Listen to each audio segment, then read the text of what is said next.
Summer.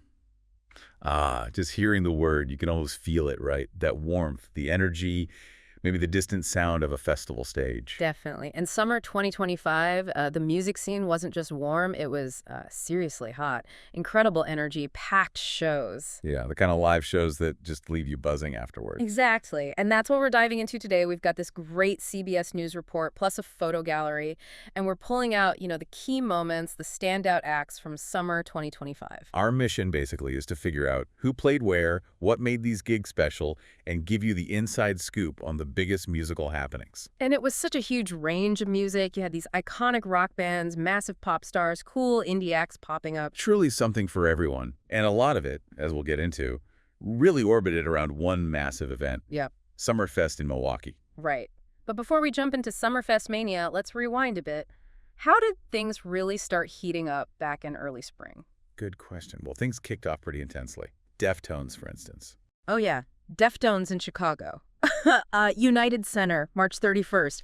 Classic alternative metal vibe. Totally. They played stuff like Be Quiet and Drive Far Away, Diamond Eyes. Yeah. Really set a high bar early on, Definitely showed the appetite was there for those big alternative names. Then just a couple days later, a completely different scene. Right. Kylie Minogue at the Allstate Arena, April 2nd. Yeah. Total pop extravaganza. 5 acts in her set. That's huge. Yeah. She did Padam Padam, obviously, but also threw in some covers. Carole King.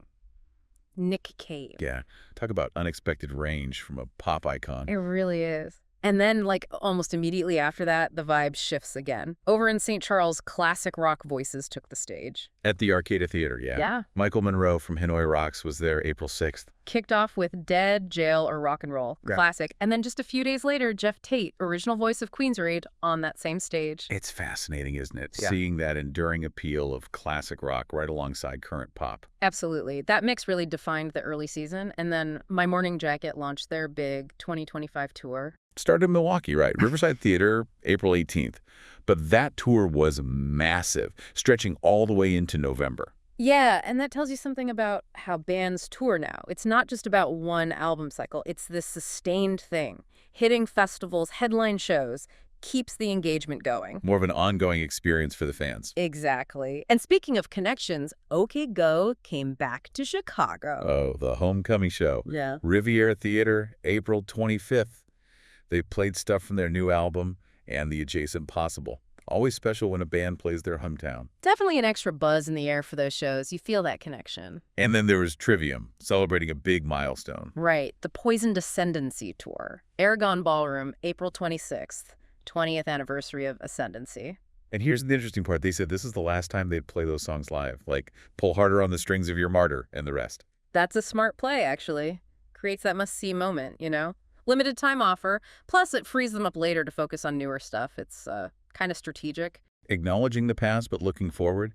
So how did someone like Nick Cave handle that balance?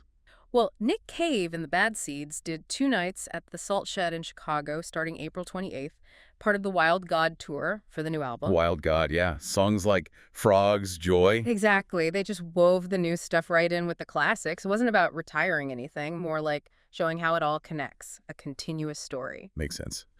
Then moving into May, Rival Sons played Joliet. May 1st, did hits like Nobody Wants to Die. Then they're off to Canada, Europe. Really shows that global reach these bands have. It's huge. And May also brought some absolute legends to Chicago. Paul Simon. 3 shows at the Symphony Center starting May 23rd. Opened with the new stuff, 7 Psalms. His wife, Adie Brickell, even joined him for some. But he still did the classics, right? Graceland, Me and Julio? Oh, absolutely. He blended the really personal new songs with those massive hits everyone knows. Masterful. Okay, now for the really big one for rock fans. AC/DC. Soldier Field. May 24th, the place must have been electric. Totally. Just imagine hearing Highway to Hell, Back in Black, live in a stadium. Plus tracks from the newer album, Power Up. It's more than just a concert with them, isn't it? It's like a cultural event, pure rock energy that just cuts across generations, still filling stadiums. Incredible. And then, wrapping up May, The Weeknd took over Soldier Field, May 31st. The After Hours Till Dawn tour, and that tour had been going for, 3 years already? Yeah, mind-blowing scale. He opened with The Abyss from his film Hurry Up Tomorrow. Wore that mask with the glowing eyes. Super theatrical. And almost 40 songs. It really shows how pop superstardom has evolved. It's not just music, it's this whole immersive world building. And the same night, May 31st, just up in Milwaukee, something really unique was happening. Sasanta. Ah, yes. Pussifer, Primus, a perfect circle, all on one stage at the American Family Insurance Amphitheater. Explain that lineup again, because it's pretty special. It's basically 3 different projects fronted by Maynard James Keenan, which is incredibly rare to see together. Plus, Les Claypool from Primus, Josh Freese on drums. Kind of a heavy music supergroup moment. Wow. So really, all these spring shows, from rock legends to pop spectacles, unique collabs, it was all building momentum. Absolutely. It was like the appetizers setting the stage for the main event. You saw all these different tastes being catered to. And then, boom, Summerfest. The big one. Billed as the world's largest music festival. 3 weekends, 600 artists, 9 days, 14 venues. The scale is just staggering. It really dominated the summer scene. So let's dive into that first weekend. Kicked off June 19th. Yeah, and they started with a special ceremony marking Juneteenth, too. Had performances by Gary Clark Jr., Bone Thugs and Harmony, the Isley Brothers. Really powerful start. And they involved hundreds of School of Rock students, too, right? In sound checks and workshops. Cool connection. Very cool. That same day, you had Allie and AJ, the pop duo. From their Silver Deliverer album. And then Tesla opened for Def Leppard. Rock band Tesla, yeah. Did Miles Away. Then Def Leppard themselves headlined. Huge hits, Let's Get Rocked. Rock of Ages. Just classic arena rock. Day 2, June 20th. Kept that variety going. Betty Who was there? Australian singer, yeah. And Gigi Perez with her album At the Beach in Every Life. Plus the indie band Dispatch. Painted Yellow Lines. And Paul Young. Quite the mix. Seriously diverse. Grand Funk Railroad played the U-Line stage too, but the big headliner that night at the amphitheater was Hozier. Huge act right now. Take Me to Church, obviously, and that #1 hit, Too Sweet. Bet that was amazing. Must have been. Then day 3, June 21st, another absolute legend, James Taylor. 6 Grammys, headlining, playing Carolina in my mind. You've Got a Friend, Fire and Rain, just timeless songs. And Jason Mraz opened for him, another Grammy winner, did The Remedy, I'm Yours. Great pairing highlighting that power of songwriting. And while all that was happening at Summerfest, Chicago still had its own thing going on June 21st, Queens of the Stone Age. Right, with the Kills opening at Huntington Bank Pavilion. QTRSA doing No One Knows. So yeah, the whole Midwest was basically a concert zone. Definitely. And speaking of big moments, earlier in June, Pierce the Veil had a massive show. June 7th, Tinley Park, Illinois. Their I Can't Hear You tour stop. Sold out, apparently their biggest crowd ever, like 26,000 people. Wow, that's huge for them. Yeah. Played past the Nirvana, Bulls in the Bronx. Yeah. Shows you the loyalty of that fan base. Absolutely. Okay, back to Summerfest, second weekend. Kicked off Thursday, June 26th. Lainey Wilson headlined. Big country star. Her Whirlwind World Tour hits like Heart Like a Truck. And for something completely different, Devo headlined the U-Line stage that night. With It. Huh. Love it. Friday, June 27th was Stack 2. Local H played. Cake headlined the BMO stage, did The Distance, and even a Black Sabbath cover, War Pigs. Interesting choice. Yeah. Cold War Kids opened for the Killers, and Billy Corgan did a special Smashing Pumpkins set. Right, focusing on melancholy, Makina.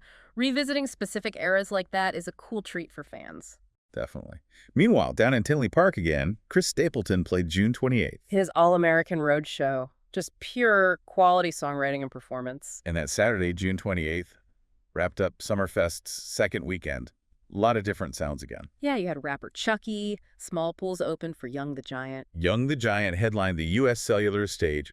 My body, cough Sarah. Great energy. The Fray were on the U-Line warehouse stage, and the Mavericks, the Grammy winners, headlined the Miller Lite stage. Just incredible variety. Okay, final weekend of Summerfest. Thursday, July 3rd. More rock. Yep, Enough Zenough, the glam metal band.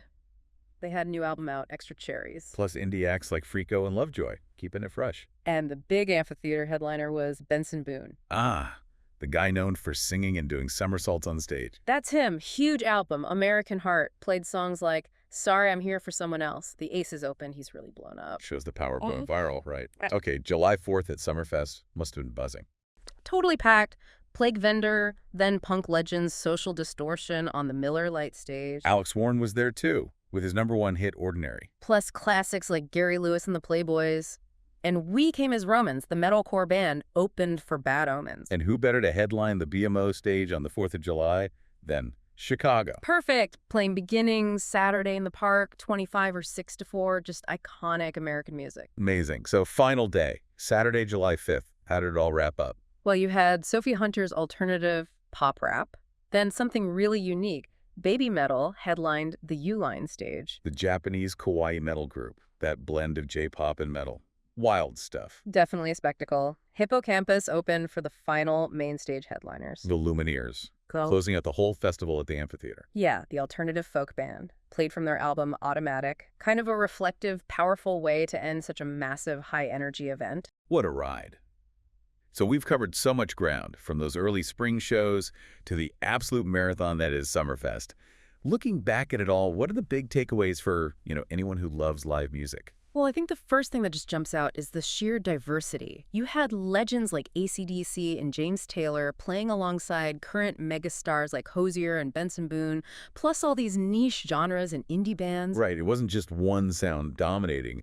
The audience for live music seems really broad, really eclectic. Exactly. And it shows people crave that live experience in all kinds of settings. Intimate theaters, huge stadiums, sprawling festivals like Summerfest. That connection, that shared energy, you just can't replicate it. Totally. And it makes you think, doesn't it? This mix of nostalgia, seeing the bands you grew up with, and discovery, finding your next favorite artist. What kind of experiences do you, the listener, prioritize? Are you chasing those big festival moments? Or maybe seeking out those legacy acts while you still can? Yeah. Or are you always hunting for the new sound? There's just so much out there. And maybe the final thought here, beyond just being entertainment, these huge summer music gatherings, they feel like something more, right? Like cultural touchstones. Yeah, definitely. They bring communities together, celebrate artistry across this massive spectrum. It really says something about how powerful live music still is in our lives, how it keeps evolving, but stays essential. It's not just a show, it's a shared memory.